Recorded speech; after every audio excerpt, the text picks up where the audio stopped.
Assalamualaikum warahmatullahi wabarakatuh. Saya Rizka Dewi Media, NIM 200210005, Ilmu Pemerintah 4B Karyawan.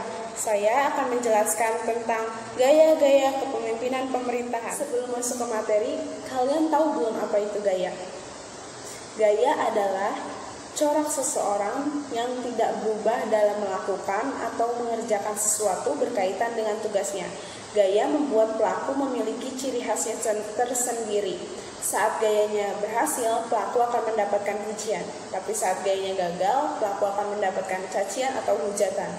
Di pemerintahan sendiri, dalam kepemimpinannya, gaya dibagi menjadi 4, yaitu demokrasi, birokrasi, kebebasan, dan otokrasi.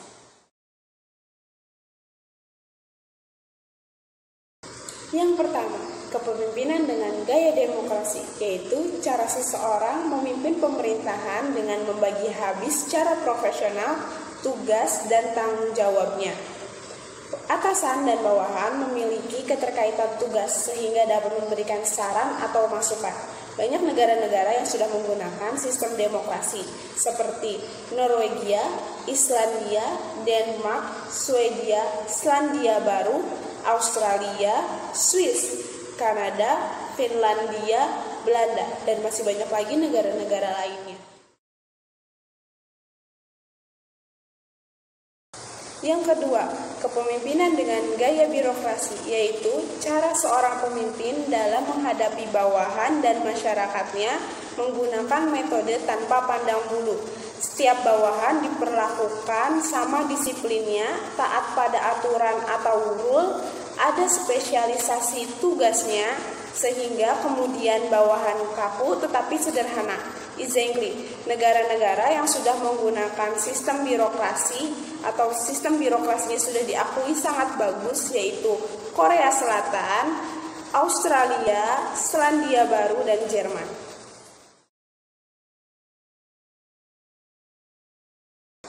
Yang ketiga, kepemimpinan gaya kebebasan atau liberalis, yaitu cara seorang pemimpin dalam menghadapi bawahan dan masyarakatnya dengan menggunakan metode pemberian kebebasan seluas-luasnya kepada masyarakat.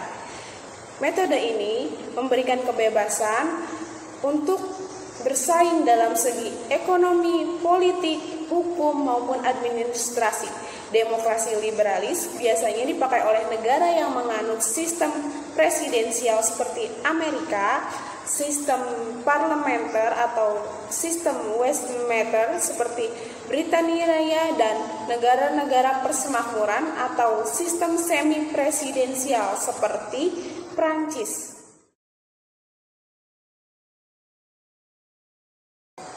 Yang keempat, kepemimpinan gaya otokrasi, yaitu cara seorang pemimpin dalam menghadapi bawahan dan masyarakatnya menggunakan sistem paksaan kekuasaan, coercive power.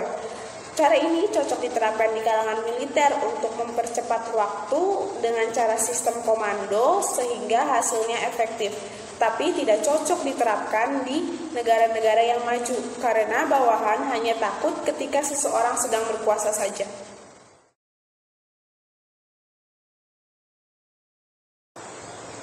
Itu tadi penjelasan mengenai gaya-gaya kepemimpinan pemerintahan. Indonesia sendiri mengadopsi beberapa gaya kepemimpinan pemerintahan untuk menghadapi situasi-situasi tertentu.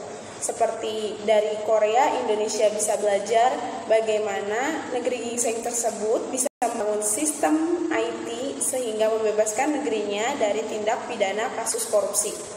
Dari Australia dan Selandia Baru, Indonesia bisa belajar penghematan anggaran karena kedua negeri kaya tersebut dapat mengurangi beban belanja pegawainya baik dari segi nominal maupun persentasenya.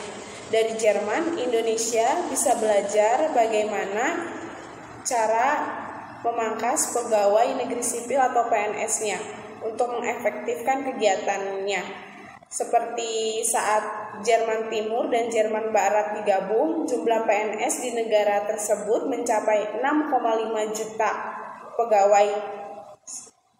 Dalam jangka 10 tahun, pegawai tersebut bisa dipangkas menjadi 4,5 juta saja.